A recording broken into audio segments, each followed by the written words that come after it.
और इस वक्त एक और बड़ी खबर आ रही है, अपने दर्शकों को बता दें, बजट में मिल सकता है एक और लाभ। हेल्थ इंश्योरेंस हर नागरिक को मिल सकता है, हर नागरिक को मेडिकल बीमा मिल सकता है, मेडिकल कवर मिल सकता है। आपको बता दें, प्रधानमंत्री नरेंद्र मोदी एक लंबे वक्त से इसकी वकालत करते आए हैं और भारत जैसे देश में जहां पर हेल्थ इंफ्रास्ट्रक्चर को लेकर लगातार सवाल उठते रहे हैं और कोरोना महामारी ने हमें बता दिया है कितना जरूरी है, तो इस सब के बीच में बजट में मेडिकल बीमा कवर का ऐलान मुमकिन है। लेकिन बड़ा सवाल यह है कि ऐलान मुमकिन है, लेकिन इसके लिए फंड और इंफ्रास्ट्रक्चर जो है वो कहां से आएगा। हमारे साथ हमारे खास मेहमान लगातार जुड़ चुके हैं। हमारे साथ इस वक्त एससी त्रिपाठी जी हैं, फॉर्मर पेट्रोलियम सेक्रेटरी हैं। हमारे साथ editor in chief news nation के मनोज गेरोला जी जुड़ चुके हैं। हमारे साथ एनके सिंह जी हैं, वरिष्ठ पत्रकार, और हरवीर सिंह जी वरिष्ठ पत्रकार इस वक्त स्टूडियो में हैं। जी बिल्कुल, लेकिन इन सब के बीच में गेरोला सर, सबसे पहले आपसे समझना चाहूंगा सर, यूनिवर्सल हेल्थ कवरेज, इसकी बात तो लगातार होती है, लेकिन क्या संभव हो पाएगा? अभी 40% आबादी कवर हो रही है आयुष्मान के तहत। हमारे सामने जो सबसे बड़ी समस्या है वो ये है कि हमारा जो हेल्थ इंफ्रास्ट्रक्चर है वो जितना रॉबस्ट होना चाहिए था उतना है नहीं। जितना हमें इस पे के ऊपर पैसा खर्च करना चाहिए था वो हमने अभी तक खर्च नहीं किया है। आपने देखा होगा कि ये जो कि जब ये पेंडेमिक हुई थी, पेंडेमिक के टाइम जो हमें सबसे बड़ी कमी जो हमारे सामने आई थी वो यही थी कि हमारा पब्लिक हेल्थ इंफ्रास्ट्रक्चर हमारा बहुत अच्छा नहीं है। यही कारण था कि हमारे देश में जब हमने अपने देश की इकनॉमी को बंद करा, जब हमने अपना लॉकडाउन करा, तो हमारा लॉकडाउन बाकी देशों के मुकाबले कहीं ज़्यादा लंबा था। क्योंकि जनरली क्या होता है कि लॉकडाउन का पर्पस क्या होता है कि आपने लॉकडाउन किया और लॉकडाउन के बीच में जो आपका जो हेल्थ इंफ्रास्ट्रक्चर है उसको आपने प्रॉपर्ली इक्विप कर दिया ताकि जो भी कोरोना के पेशेंट आएँ उन पेशेंट को वो देखभाल कर सकें। लेकिन हमारे देश में क्योंकि पब्लिक हेल्थ इंफ्रास्ट्रक्चर इतना अच्छा नहीं था जी, तो इस कारण हमें लॉकडाउन को बहुत लंबा खींचना पड़ा। इसका इम्पैक्ट क्या पड़ा? आप देखिए ना कि हमारी जो इकनॉमी है, हमारी इकनॉमी जो अभी कॉन्ट्रैक्ट करी है वो -7.7% है, जबकि बाकी जो डेवलपिंग कंट्रीज हैं उनकी सिर्फ 2.4 या 5% के करीब ही कॉन्ट्रैक्ट करी है जी। तो अब ये चीज़ तो बिल्कुल साफ है कि हमारे देश की अर्थव्यवस्था की सेहत तभी अच्छी होगी जब हमारे आम आदमी की, जो आम जनता है, उसकी सेहत बिल्कुल। लेकिन इनके सर ये तभी संभव हो पाएगा कि जो बजटरी एलोकेशन है सर उसको आप बढ़ाएं। अगर अभी आप जीडीपी का 1.4% या 1.6% हेल्थ पर खर्च करते हैं।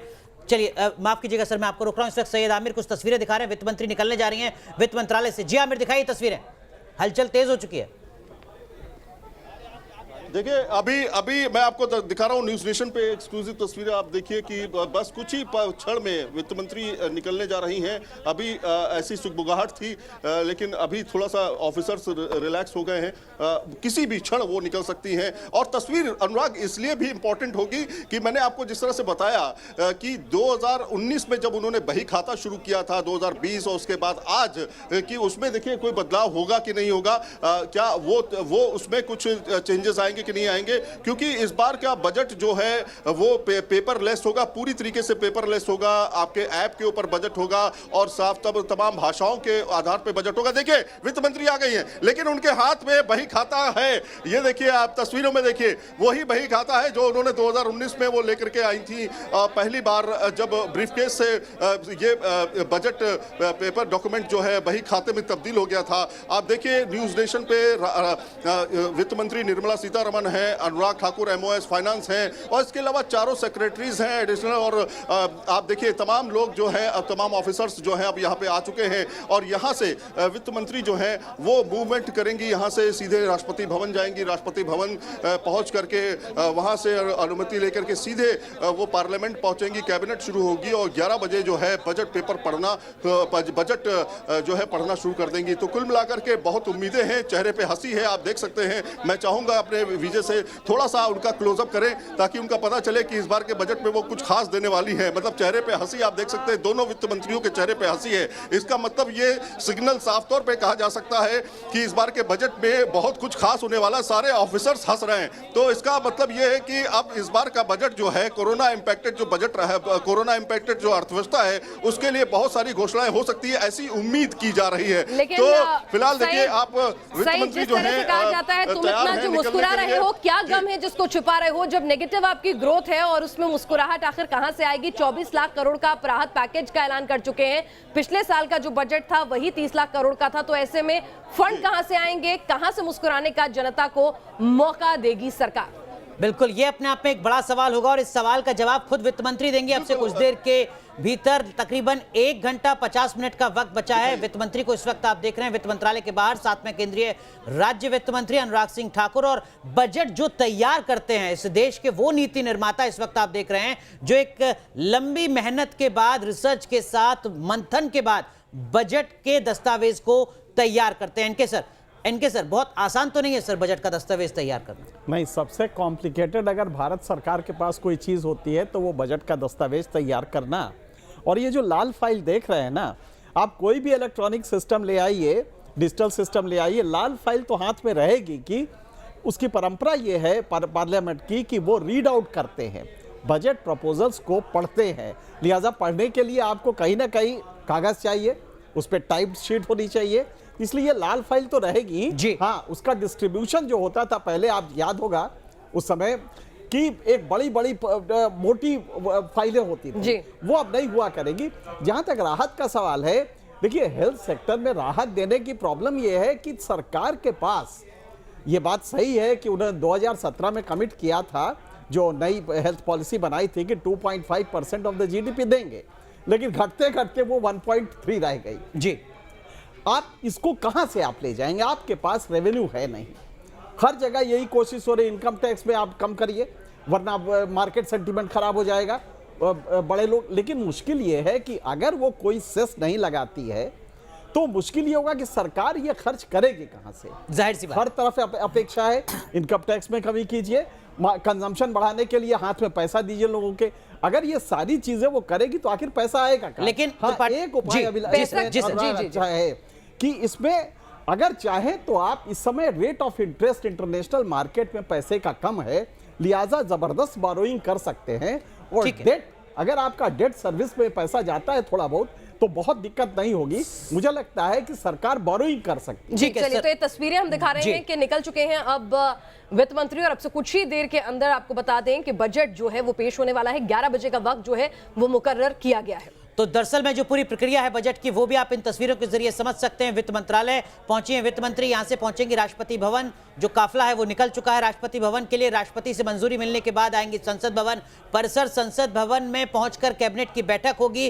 कैबिनेट उस बजट पर मोहर लगाएगा और उसके बाद ठीक 11 बजे लोकसभा में बजट भाषण वित्त मंत्री निर्मला सीतारमण पढ़ेंगे। लेकिन इन सब के बीच एससी त्रिपाठी सर हमारे साथ हैं। त्रिपाठी सर, यहां देखिए वेलफेयर स्टेट की बात हो रही है कि क्या कुछ करना बहुत जरूरी है। सर, आज ही कमर्शियल जो सिलेंडर है एलपीजी का, वो 190 रुपए बढ़ गया है। पिछले कुछ महीनों में जो डोमेस्टिक एलपीजी सिलेंडर है उनके दाम में भी इजाफा हुआ है। ये जो पेट्रोलियम सब्सिडी के मोर्चे पर राहत है, सर ये भी एक अपने आप में बड़ी चुनौती होगी, क्योंकि रसोई का बजट तो इससे भी गड़बड़ाता है।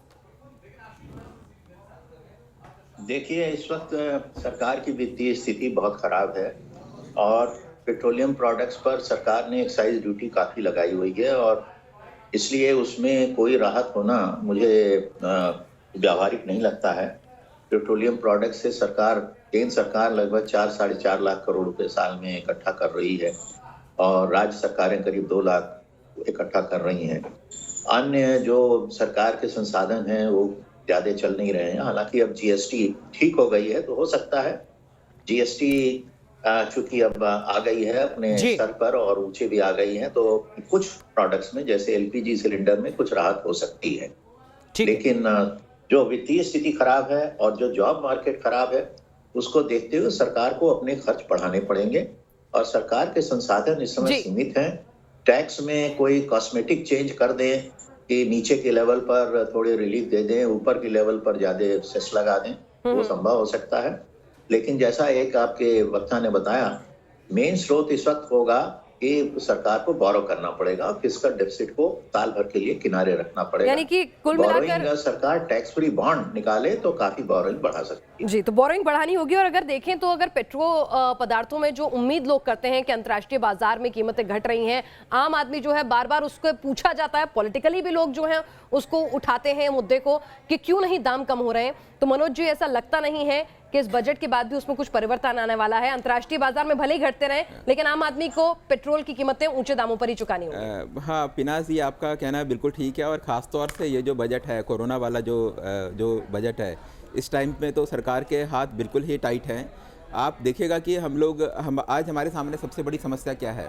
फाइनेंस मिनिस्टर ने जब ये बजट बनाया होगा तो उनके सामने सबसे बड़ी समस्या होगी कि हम सरकार के लिए जो रेवेन्यू है वो कहाँ से लेकर आएँ। रेवेन्यू सिर्फ 3 ही तरीके से आ सकता है। एक तो जो पेट्रोलियम का सेस है, जैसा भी बताया कि एक बहुत बड़ा सोर्स है।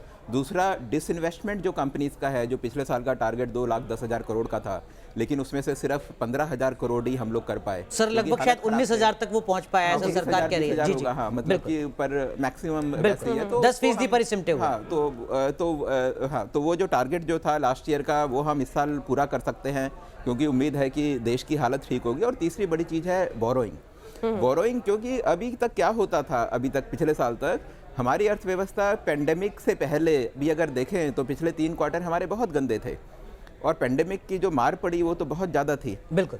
लेकिन उस समय आपको ध्यान होगा कि जब भी हम फिस्कल डेफिसिट की जब भी हम बात करते थे कि भाई हमारी अर्थव्यवस्था ठीक नहीं है, तो उस समय जो पुराने जो हमारे जो फाइनेंस मिनिस्टर थे अरुण जेटली जी, उनकी एक चीज़ हमेशा रहती थी, नहीं देखो everything is under control. Fiscal deficit हमारा 3.5% है। तो ये एक फिगर, एक सैक्रोसेंट फिगर बन गया था कि चाहे कुछ हो जाए ये फिगर ऊपर नीचे नहीं होना चाहिए। ठीक है, लेकिन बोरोइंग करते हैं तो उससे दिक्कतें और क्या हो सकती हैं आम आदमी को, ये भी सर थोड़ा समझेंगे। एक छोटा सा ब्रेक लेना है, माफ कीजिएगा आपको रोक रहा हूं। बड़ी कवरेज लगातार जारी है, तमाम खास मेहमान हमारे साथ बने हुए हैं।